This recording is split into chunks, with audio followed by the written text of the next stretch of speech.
we're going to play a little project. So, right. I've got we're going to make vision boards, because what better way to get to know someone and what they want to do with their life, so I'm all over you right now. No, it's good. Than to do a vision board. So why all playbills, though? What am I going to find in a playbill? So here's the real tea. We're in Harlem. It's 10 o'clock at night. The bodegas are closed. They don't do magazines. I have 1,000 of these. There's a Ralph Lauren book over it. We could just start cutting up Ralph Lauren. All right, fine. But look, I have 1,000. Here, I got these.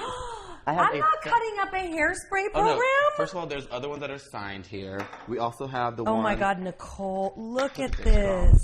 First of all, I died when I saw how many. Who's Casey?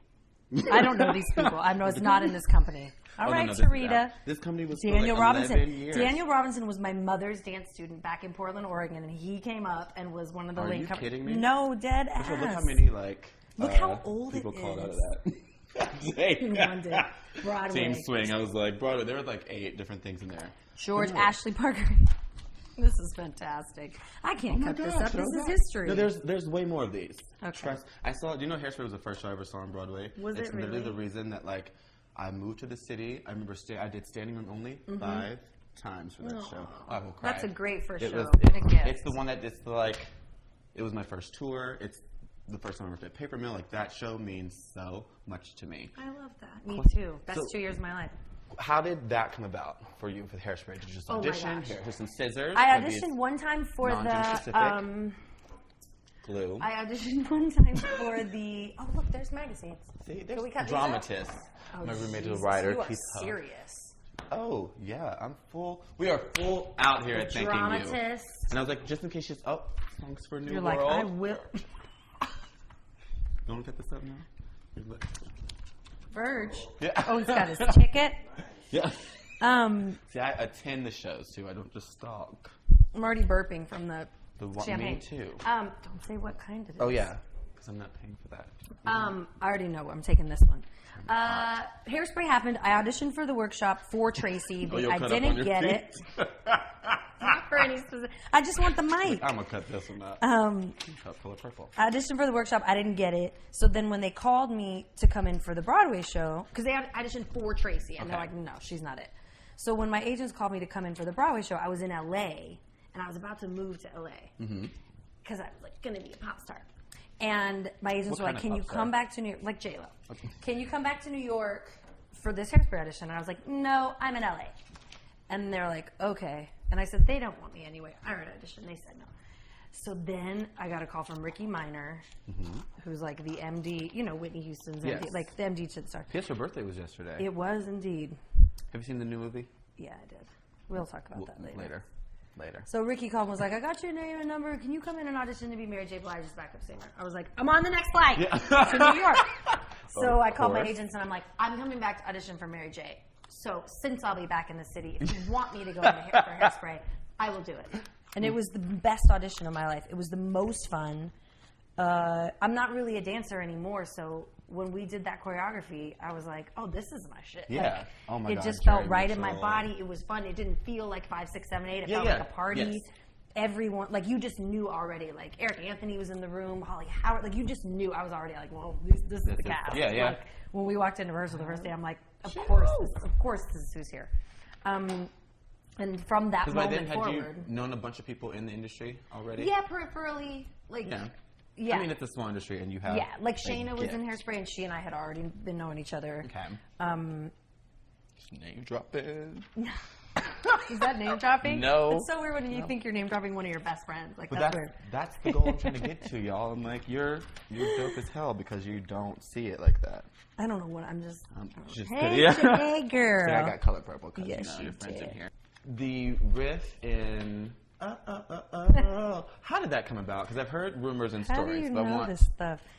I had a song. I'm obsessed with you. I had a lot of things as Hairspray was being developed. I had a dance break that I led. It was like my big dance solo. This is what I'm telling you. No. When would I have a dance solo? In Hairspray. So I had a dance break solo cut. Then I had a song called New Girl in Town. It's in the movie, right? Cut. You got to sing that. Was my song with the white girls backing me up. Why would they cut you? Because it just didn't make sense. It wasn't. That's what I said. Yeah. I'm taking this off. Oh, sorry, I touched the mic.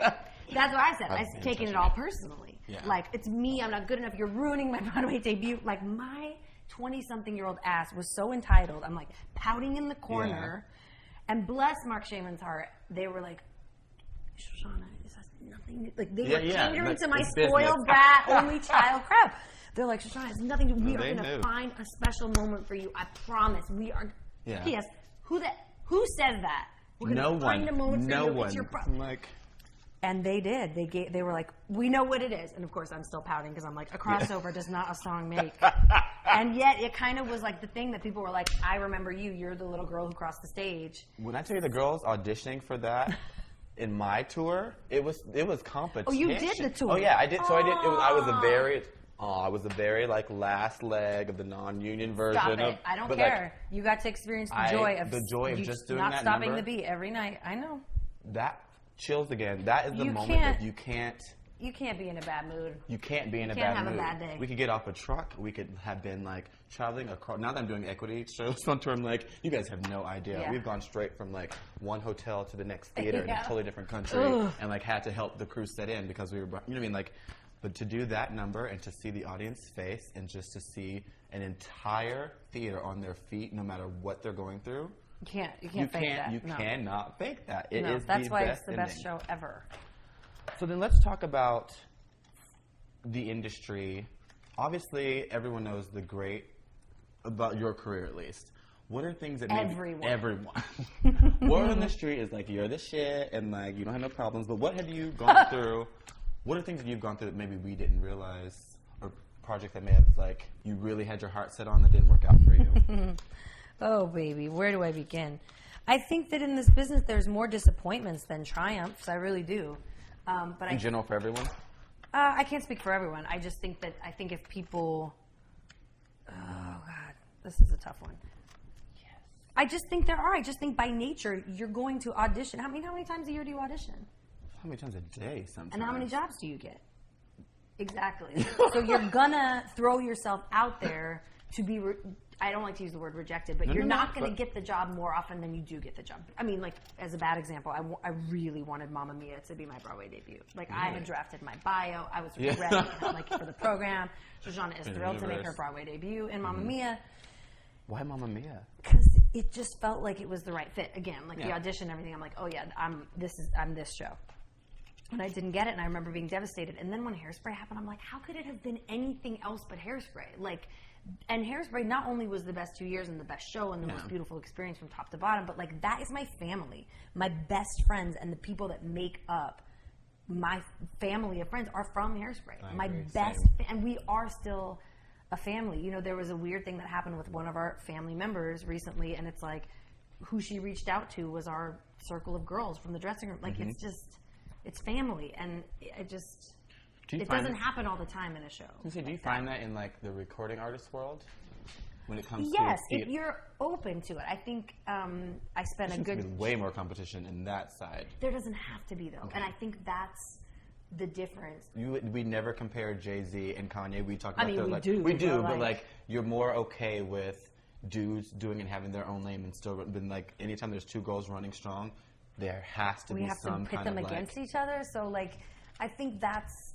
You're right. Ain't nothing to grab in these playbills. I mean, we're making it work. No one said we had to finish the vision board. Nope. I think that... What was I saying? Oh, competition in the recording industry. And if there's the same kind of family... Well, keep in mind, I'm not like in the... It's not like me and Ari and Taylor. Do you know what I mean? Yeah. But do Ari and Taylor even hang out? Yeah. But you've been at some major events. Yeah, but like... That's an event. It's not like my album is nominated next to theirs, and like, do you know what I mean? Yeah. So I don't I consider myself like on the outskirts of it, where I like can dip my toe in, but I'm not. I'm in it, but not of it. If that makes sense. I'm not even really in it. So it doesn't feel like I'm competing with anyone, and I think I've designed it that way. Which is like kind of pussy behavior, and also kind of like. I also feel like you have. What's interesting about you is you do have your own range, your own lane. Even speaking of your range. But like, I thought that was like super brave too. Yeah. Until like I came back. Actually, it was Songs for a New World. I came back for Songs for a New World, and I was like petrified at being so exposed after so long. Like coming back to a New York stage after 12 years. There. Yeah. I was like, oh God, everyone's here. Like, because I felt that everyone showed up to a gig like that. And all I can think is they're just here to judge. Like all they're going to judge is like how I've aged or what my voice sounds like or how I look. I haven't been here to be judged in 12 years. Yeah. I left and didn't. It's been 12 years since you've been? Since I was on stage here. So I was like, oh, you've so carefully designed a very safe world for yourself, Shoshana. Yeah. You think it's like this, you know, it's so brave because you do your own thing and you book your own shows. But at the same time, you've kept yourself like in a very safe place where no one can really judge you or compare you to anything else because you're not, it's just, you're not really, they can't. So then how was the feedback from that? How was it wouldn't have mattered because I was so terrified and judging myself. It wouldn't have mattered. What anyone else said? It was so loving, but I couldn't buy into it because I was like so terrified of like myself and being back.